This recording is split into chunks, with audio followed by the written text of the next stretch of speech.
अगर हनुमान जी की दृष्टि से देखोगे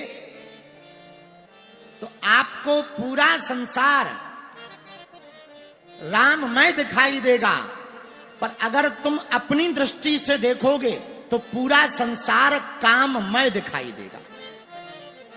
चश्मा का खेल होता है, सफेद चश्मा लगा लो सब सफेद दिखाई देता, काला चश्मा लगा लो काला दिखाई देता, हरा चश्मा लगा लो हरा दिखाई देता, गुलाबी चश्मा लगा लो गुलाबी दिखाई देता। इसका मतलब ये नहीं है कि संसार काला है या गुलाबी है, पूरा खेल तो चश्मा का है। उसी प्रकार अभी हम चले आ रहे थे तो हमारे तिवारी जी गाड़ी चला रहे थे, मनोज तिवारी जी, और भी सब लोग बैठे थे। तो क्या हुआ, जिस गाड़ी में हम बैठे थे उसका हूटर चल रहा था, लेकिन हम लोगों को लग रहा था कि आगे वाली गाड़ी का चल रहा है। तो आगे वाली का बंद करवाया, पीछे वाली का बंद करवाया, पर आवाज फिर भी आई। तो कई बड़ी आफत है, फिर किसका चल रहा है? कई यार पता करो और आगे वाली का, और आगे वाली में हूटर है ही नहीं, लेकिन फिर भी आवाज आए। तो हमने धीरे से कहा कि अब तो अपनी का ही आ रहा है अब तो अपनी का ही आ रहा है। उसी प्रकार जिंदगी है, तुम जैसा चश्मा पहनोगे वैसा दिखाई देगा। संसार वैसा नहीं है, बस चश्मा जैसा होता है संसार वैसा ही दिखाई देता। उसी प्रकार मेरे पागलो, तुम काम का चश्मा पहनोगे तुम्हें काममय संसार दिखाई देगा, पर तुम हनुमान की भक्ति का चश्मा देखोगे पहनोगे तो तुम्हें राममय संसार दिखाई देगा। बोलो सीताराम। लेकिन ये चश्मा मिलेगा कहां? पूछो कहां मिलेगा? अरे पूछो कथा में। बताओ तुम्हें कौन से नंबर का चाहिए? अरे महाराज कथा में कहीं ऐसा होता है कथा में चश्मा मिलता? अच्छा कथा में सब लोग श्रोता थोड़ी आते, कुछ सेल्फी वाले भी आते।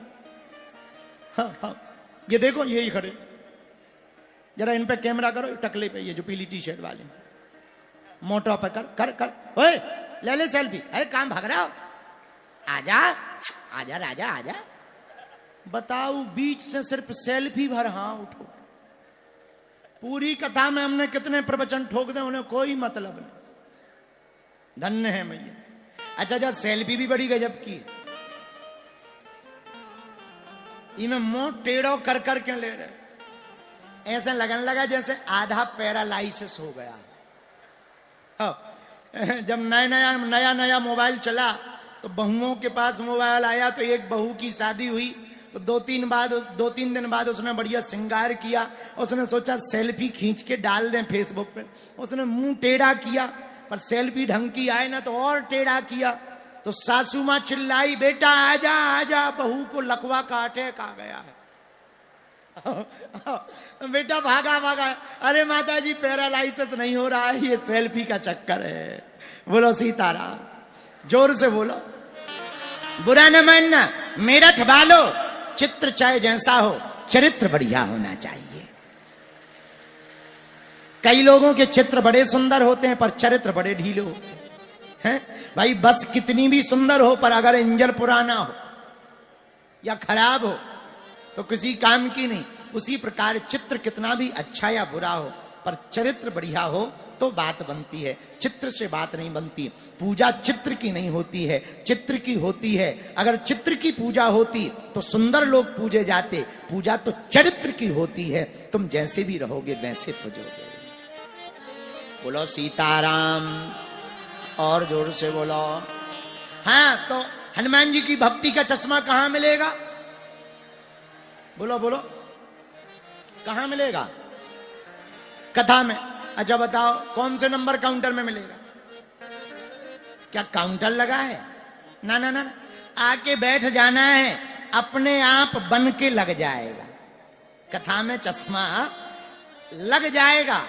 जैसे ही यहां से घर जाओगे और सच में अगर ये चश्मा तुम्हारा फिट बैठ गया और तुम्हारे एकदम नंबर के हिसाब से फिट हो गया तो 5 दिन में ऐसा बदल कर जाओगे कि काममय संसार पूरा राममय दिखाई देने लगेगा।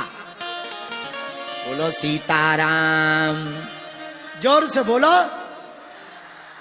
लेकिन श्रोता भी कई प्रकार के होते हैं। कुछ कथा में श्रोता आते हैं, वो इसलिए आते हैं चलो पड़ोसी जा रहा हो अपन ही चलो। हाँ श्रोता भी कई प्रकार के होते हैं, 4 प्रकार के श्रोता होते हैं। एक श्रोता बड़े गजब के होते हैं, वो श्रोता नहीं होते, वो होते हैं सरौता। हाँ, यहां आएंगे बगल में गुटखा है, गुटखा दो, थोड़ा तमाकू दो, तमाकू। इन्हें श्रोता नहीं कहेंगे, सरौता। एक और श्रोता होते हैं दूसरे नंबर के, बड़े गजब के, घर से चप्पल पहन के नहीं आते, पर यहां से खाली नहीं जाते।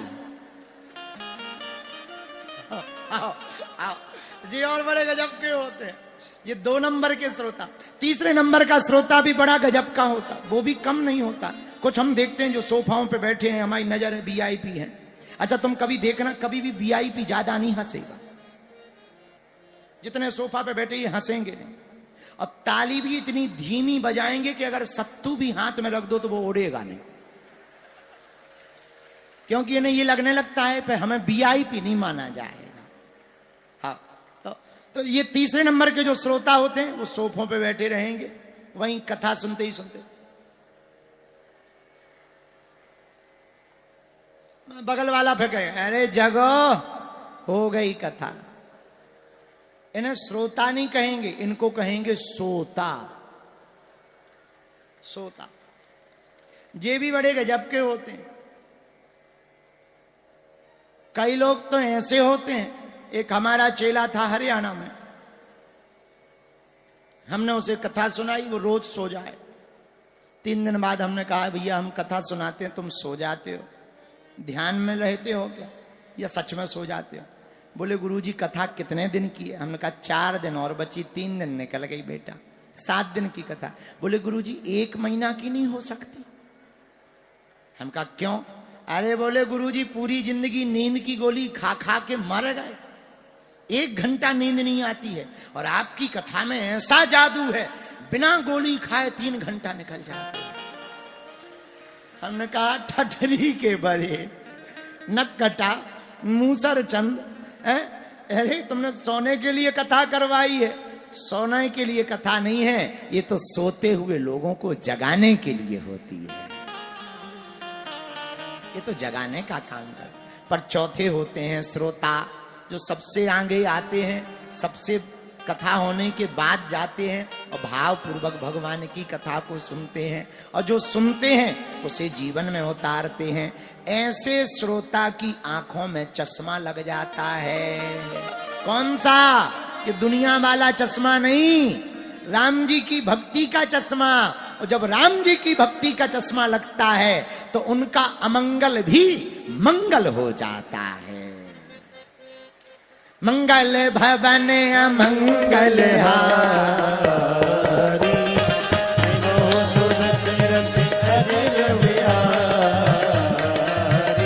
एहा मंगल मूरत मारुति नंदन, सकल अमंगल मूल विकंदन, एहा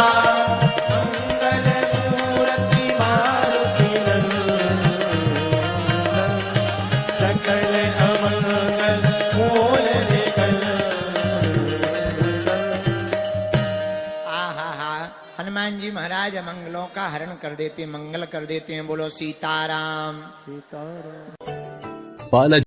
चैनल पर नया हो तो सब्सक्राइब